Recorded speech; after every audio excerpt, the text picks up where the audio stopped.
안녕하세요. 저는 수학교육과 19학번 최지훈이라고 합니다.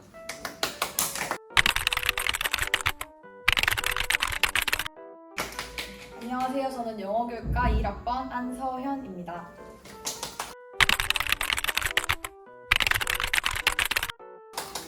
안녕하세요. 저는 물리교육과 21학번 황종원이라고 합니다.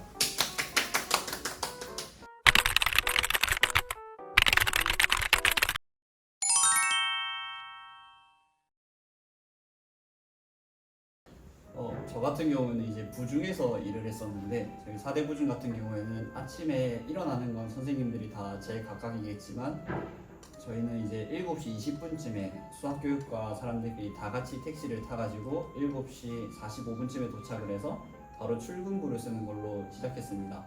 4대 부중 같은 경우에는 8시까지 출근을 하는 게 저희는 제 시간에 도착을 하는 거였고, 그 이후에는 지각이 끄여졌습니다. 그 다음 이제 조례를 들어가게 되는데, 조례가 이제 조례 담당 선생님이 일 수도 있고 그날 아닐 수도 있는데, 조례 담당인 경우에는 조례 시작 5분 전에 담임 선생님한테 가가지고 이제 그날 지도사항이 뭔지, 아니 그날 전달할 게시물이 뭔지 이렇게 전달받는 걸로 하루를 시작했습니다. 그리고 일과 중에는 거의 지도 안 쓰고 또 참관 가고 다시 또 지도 안 쓰고 다시 또 참관하고 이렇게 계속 바쁜 하루를 보내면서 이렇게 유동적인 삶보다는 거의 수동적인 삶을 한 것 같습니다. 이렇게 이제 마치게 되면 조례를 담당했을 경우에는 이제 그날 종례까지 같이 담당하게 돼서 조례와 똑같이 담임 선생님께 이제 또 종례 관련해서 검사를 받고, 아마 한 4시 반쯤에 저희는 퇴근을 하고 일할 사람만 더 추가적으로 일을 했던 걸로 기억을 하고 있습니다.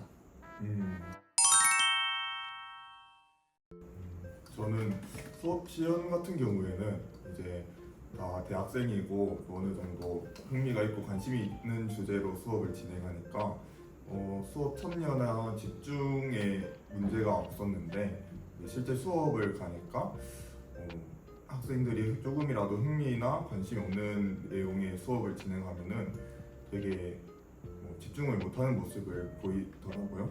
그래서 저는 최대한 이제 저희 과목 선생님들이랑 연구를 하고 의논을 해가지고 어떻게 하면은 재밌게 할 수 있을까 해서 이제 SNS에서 밈으로 많이 되는 거를 활용을 해가지고 수업에 적용해서 좀 흥미를 끌려고 했던 것 같습니다.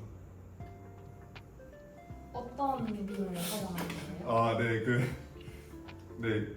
이제 전기와 자기 단원이었는데, 이제 원자핵은 움직이지 않고 전자만 움직이는데, 이제 원자핵도 움직인다라는 오개념을 바로잡기 위해서 꽁꽁 얼어붙은 원자핵 위로 전자가 걸어다닙니다 라는 밈을 사용해서 많이 이해를 시켰던 것 같습니다. 알아보면 끝. 원자핵 위로 전자가 걸어다닙니다.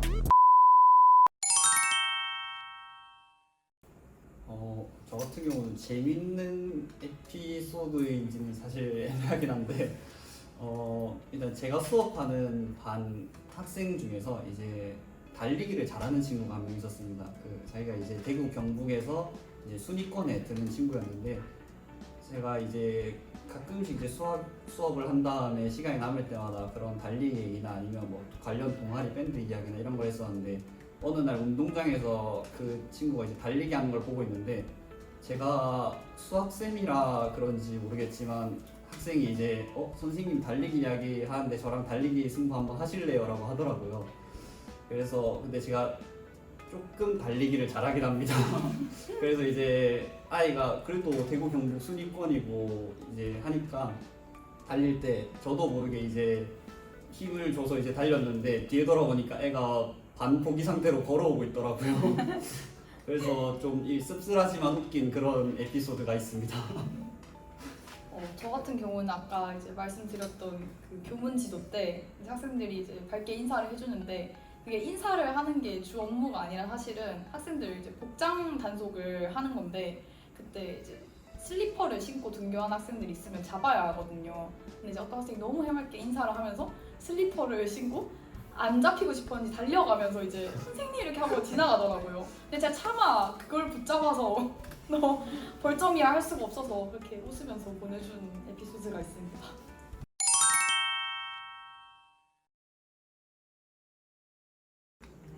저는 사실 교생을 하는 그 업무 안에서는 저는 학생들도 너무 예쁘고 수업하는 것도 재밌어서 힘들지 않았는데 저는 그때 공교롭게도 5월 달에 교생 외적으로 힘든 일들이 많았어서 이제 교생의 바쁜 스케줄이랑 같이 겹치다 보니까 한 2주차쯤에 몸에 병이 나더라고요. 그리고 이제 병이 나면서 목소리가 나가게 되니까 수업을 하는데 조금 지장이 있었고 그리고 교생하는 한 달 동안 거의 5kg 가량 빠져서 체력이 많이 안 좋아졌어요. 그래서 사실 저는 교생 오시는 분들 증량을 미리 해서 오시는 것도 그 체력 관리에 추천드립니다. 네. 저는 이제 수업을 9차시 12시수를 맡았는데 수업을 짜는 게 너무 많다 보니까 거의 전날에 수업을 짜서 이제 다음날 수업을 진행하고 그런 경우가 꽤 많았었던지라 잠을 굉장히 많이 줄이면서 수업 그 교생 실습을 했던 것 같아요. 그래서 좀 체력을 많이 보충을 해놓으시고 또 좀 좋은 컨디션으로 출발을 해야지 어느 정도 버틸 수 있을 거라고 생각이 듭니다.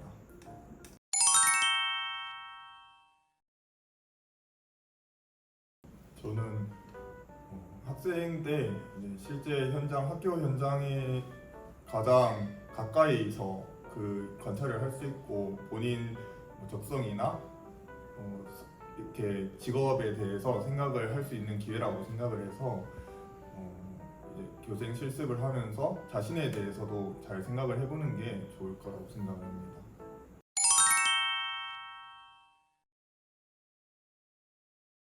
저는 마음가짐에 있어서 한 가지 기억 남는 일이 있는데 제가 수업을 진행하려고 이제 반에 들어갔는데 제일 앞에 앉아있던 학생이 되게 크게 울고 있는 거예요. 그래서 깜짝 놀라고 걱정스러운 마음에 왜 울고 있는지 물어봤었는데 스승의 날 때 어떤 선생님께 편지를 보냈었는데 그 선생님께서 답장을 보냈고 그리고 그 답장 내용이 너무 감동적이어서 이제 울고 있다고 하더라고요. 이제 그 이야기를 듣고 학생들에게 교사라는 거는 얼마나 큰 영향을 주는 존재이고 정말 중요한 사람이라는 거를 생각이 들어서 어느 정도 책임감이 들어서 좀 잘해야겠다라는 마음가짐 그리고 항상 학생들에게 끼치는 영향력에 대해서 생각을 하면서 하나하나 행동을 해야겠다라는 생각을 했던 것 같습니다. 저는 이제 앞서 선생님들께서 말씀하신 걸 좀 더 보충하자면 감히 이제 얘기하면 가장 적절한 비유가 사실 아이돌이라고 생각을 합니다. 이게 적절한 비유라고 생각이 들 수밖에 없는 게 학교 자체가 무대라고 생각하고 학교 주변까지 무대라고 생각했을 때 이 아이돌이라는 존재 자체가 이제 행동 하나하나가 그 팬들한테 영향을 끼치고 그 아이돌의 이제 모습이 팬들의 이제 그 기분이 같이 되는 것처럼 저희가 좋은 모습을 물론 보일 수 있지만 학교에서 저희가 지친 모습도 보일 수 있지 않습니까? 근데 그 지친 모습을 보고 아이들이 오늘 나 때문에 선생님이 혹시 내가 수업에 말을 안 들어서 그런가? 라고 생각이 들 정도로 아이들이 정말 저희 행동 하나하나를 신경을 많이 씁니다. 그리고 저희 말 한마디 한마디를 정말 신경을 많이 쓰고요. 그래서 학교에서만큼은 교생 선생님도 맞고 모든 게 맞지만 나 자신이 정말 아이돌이라는 생각을 하고 그렇게 지내는 게 저는 가장 좋다고 생각합니다. 혹시 부설중학교 방탄소년단 B라는 소문이 있던데 사실인가요? 그게 많은 이제 정말 애들이 감사하게도 이제 그런 말을 해 주더라고요. 입술을 파르르 떠시네요. 혹시 팬분들이 보신다면 빨리 사죄드려요. 죄송합니다. 이건 너무한 거 아니냐고. 아 근데 여기도 아니야. 그 아니야. 차... 죄송합니다. 죄송합니다.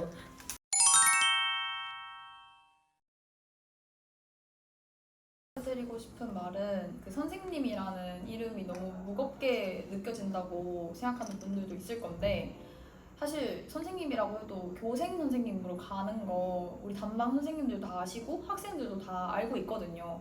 그걸 다 충분히 감안해서 따뜻한 시선으로 봐주기 때문에 그냥 자신감 가지고 본인이 가진 역량 다 펼치고 오시면 될 것 같습니다. 이제 앞서 보람과 이제 선생님의 의미도 얘기했으니 이제 현실을 이야기해드리면 현실도 이야기해드리면 많이 힘들 겁니다. 그래도 이제 교생 4주 한 달밖에 안 되는 기간이니 충분히 버티고 충분히 이겨낼 수 있을 거라 생각하고 그리고 아이들이 엄청난 활력소가 돼주기 때문에 힘이 많이 날 겁니다. 그래서 충분히 이제 잘 이겨낼 수 있을 거라 생각하고 다들 교생 힘내주셨으면 좋겠습니다.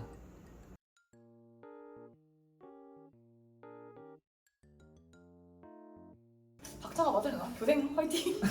고생 화이팅! 이렇게 되고 있나요? 네, 하세요. 하나 둘 셋. 교생 화이팅!